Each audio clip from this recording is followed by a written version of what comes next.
What's up everyone, welcome to today's video. Welcome to the Video Game Fight School channel. Thank you very much for tuning in. So somehow this conversation has resurfaced. Whenever I make these my videos, once in a while, or maybe a lot, I'll cite Gotham Knights as a very prime example of a lot of players mischaracterizing or for the most part misunderstanding the game they were going into. I've seen this trend or predicted this trend with Suicide Squad.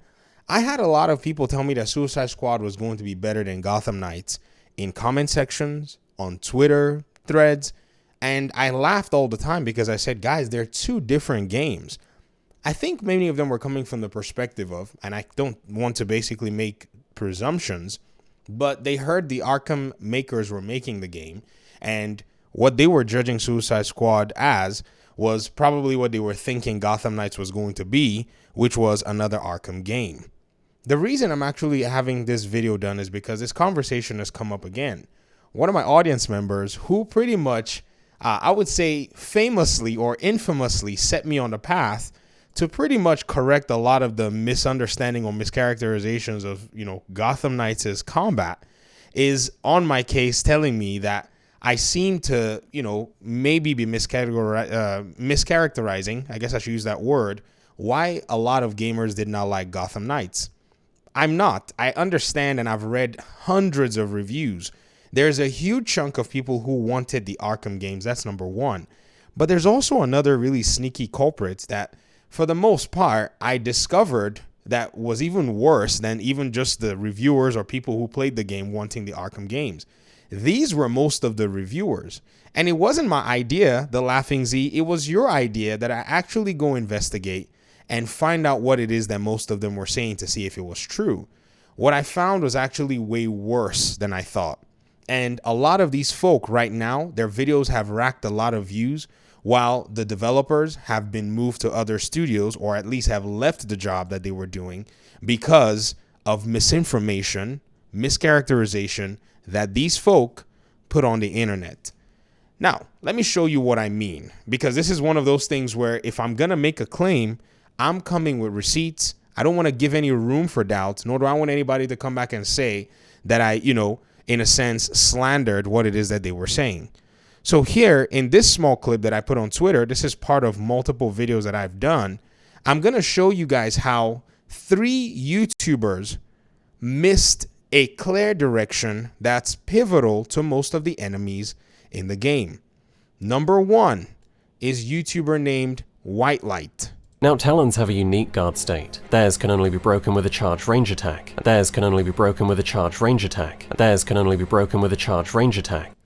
What's worse about White Light's own video? This is a YouTuber named White Light. The worst thing about his video was when he said this, he was in the place where you first meet the Talons and the game gives you a tutorial on the right corner of the screen. Let me zoom this thing out for y'all to see. I don't even have to zoom. I just increase the, look at it. Evade Flurry tutorial, exclamation mark. Evade Flurry allows enemies to repeatedly dodge attacks and abilities. Break an enemy's evade flurry with area of effect attacks or abilities. Heavy ranged attacks are another potential counter to evade flurry. Hold triangle if you're playing Xbox, Y for ranged attacks. Listen to what this dude said with the clip from his video, by the way. Listen to what he said.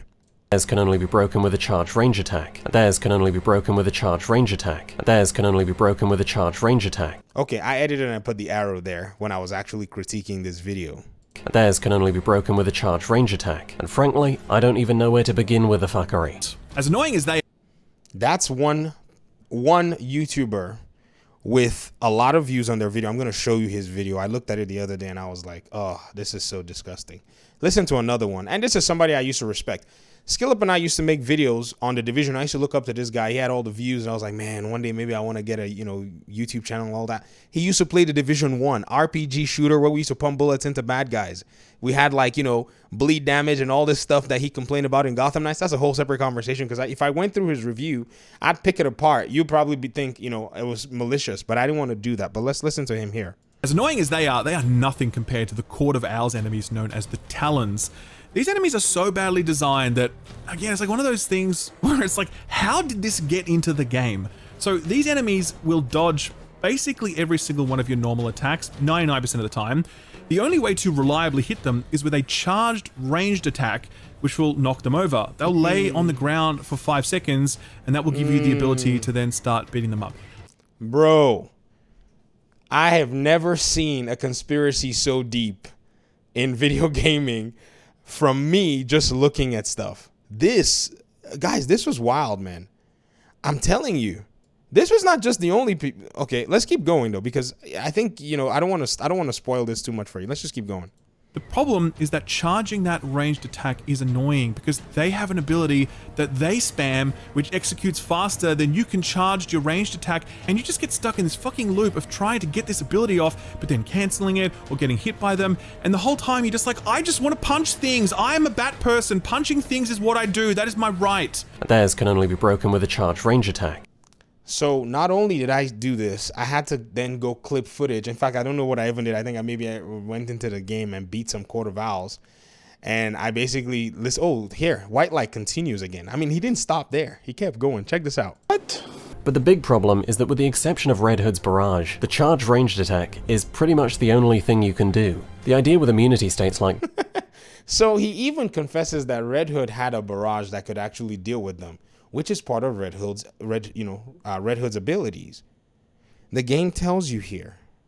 It tells you what to do here. You know what's called here's your sign?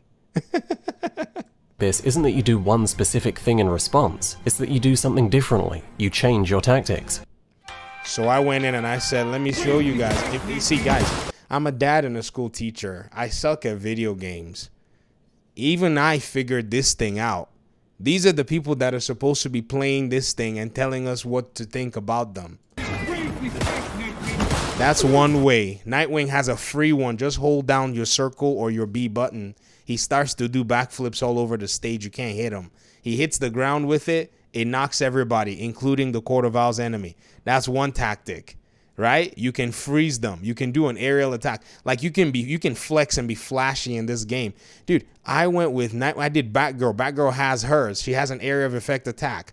And then, you know, I didn't even do Red Hood. I didn't even do Robin. If I'd done Robin, you would not believe it's the same game we're playing, because Robin is a monster in this game. That's 2 YouTubers. Let me show you the third one. Y'all think I'm kidding with this stuff. Check it out. Back to the talons. A regular feral talon does toxic damage and is immune to toxic, but it's weak to cold. It has an evade flurry and an armored attack. But oh, watch out, here's a veteran feral talon which also does toxic damage, is weak to cold, has an evade flurry and an armored attack. Well, this one has a gold belt buckle. Now, many people know this. This is me basically pointing out that elite talons have an extra ability that they don't tell you. They actually follow the Court of Owls lore where they can res themselves. These are the people that DC fans put their, they put their trust in to judge a game made in. See, DC fans, hey, I don't want to speak my mind too much in this video. I want to be understanding to people's qualms. But if y'all point out these reviewers to me as a DC fan who's been watching Batman since the 90s, we're going to have a problem. Let's keep watching, though. In gameplay, talons are fast and skittish. They require us to use our heavy ranged attack to knock them down. They cannot be hurt otherwise. Another one bites the dust. Bruh, see. This is just the combat, because for me, a superhero game, combat is huge. It's king. Not a problem. Did you know that I can still show you more things about mechanics that these same folk judged about the game that are mischaracterizations, in my opinion, in some cases, false pretense, about progression that they basically just brushed aside or minimized its impact in the game of an RPG, the way they threw it all over the place, just because in their minds, oh, the game looks like a mobile game. The game did this and the game did that. This game, see, let me show you guys the views on these videos. White Light's video has 1.1 million views. The title, The Boundless Mediocrity of Gotham Knights. This is the person that had the thing on his video while telling you the thing could only be done one way when the little banner said it could be done 3 ways. He came and named this the boundless mediocrity. Devs basically are no longer working in the studio because of folk like this. This is one. Number 2. This is Monty Zander. 486,000 views. This homie did a 2-hour, 44-minute, and 50-second critique on this game. He made an entire section in an RPG called Number Go Up, where he minimizes your gear game and your stats and your level game in an RPG. I swear, if Division agents, I hope this guy never touches the Division. If you're a Division agent, I just hope this guy never comes close to that game, because he's going to do that Angry Joe thing that he did with the Division 1. You got to go look at these folk and how they want a specific kind of game. They don't realize that there are more players that actually play different games than they do. Let's move over to the third one. SkillUp's video, 832,000 views. Title, I do not recommend Gotham Knights. Devs are working in other studios who were able to bring us a Batman experience that was different, unique in its own way, was able to, pretty much showcase what a Batman game could look like as an RPG. These are the folk, again, I'm asking this question, are these the folk that we trusted? On the morning that Gotham Knights hit everybody's consoles, I remember very clearly, I started playing the game immediately because I'd already preloaded all that stuff. I did, I traveled to New Zealand on Xbox. It's a slogan I use. And I logged in and I started playing the game immediately. I had every expectation of what I'd seen for 2 years. I've been making videos on it. I told everybody this game is going to be like Assassin's Creed, whatever.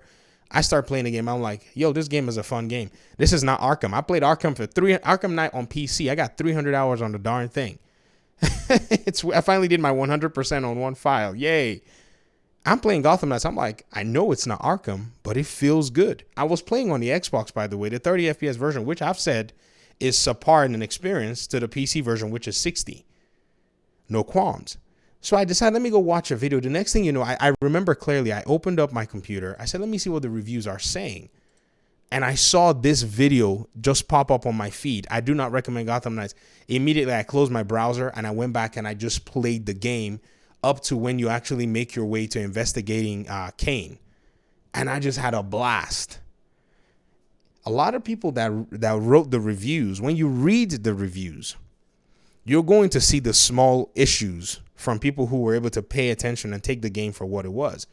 They talked about movement and all this stuff. I can come here and I can talk about Unreal Engine and movement with third-person character. It's a very rough engine to try to design a third-person character game and all that stuff. But let's just give it to them. Let's just throw it all there. Games, for many people, a solid 7, 8 out of 10. Not the way they made it seem like the game has nothing to offer. But because this was the prevailing noise, that month was the month I said, reviews are dead to me. Dead. And I don't want to do them even. I don't want to do them anymore. Because I thought to myself, what a very huge set of misleading aspects of a game. This is a game with a gameplay loop. And my argument, too, with this audience member of mine is the story. I gave the story of this game a 6 out of 10, but from somebody who comes from the Division where story is not really my big emphasis, and I knew the game was going to have an endgame loop, even still, I'm not sitting there like dying over story. I played Elden Ring. I couldn't even tell you what some of the lore is. I had to go watch Vati video or something to give me a story. I'm not coming to a video game to really come in and fawn over story. That's just my personal experience. But even if the story is 0 out of 10, what does that have to do with them not playing a video game and understanding what the game is and misleading people?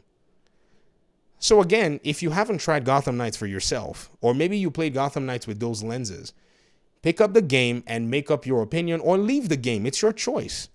But I can't be bothered with anybody who's out here not learning their game and then they have a bunch of views that they've made money from, whereas the people who sweat over this game made sure it's a single player game that doesn't need offline, that you can play, did everything that they could to drop the game, even though the PlayStation 4 and Xbox One could not carry a game like this. Many of them are no longer with Warner Brothers Montreal. They've all bounced. And Warner Brothers Montreal is not helping do Wonder Woman. Why not eat that Arkham game that you wanted from Warner Bros. Montreal if it's ever going to happen? Since you guys are so high and mighty and, you love these, after 4 Arkham games, you want another one. If that's how you guys want to play it, hey, I guess hopefully maybe we'll get it one day. Maybe we won't. Talk to me in the comment section. Peace out.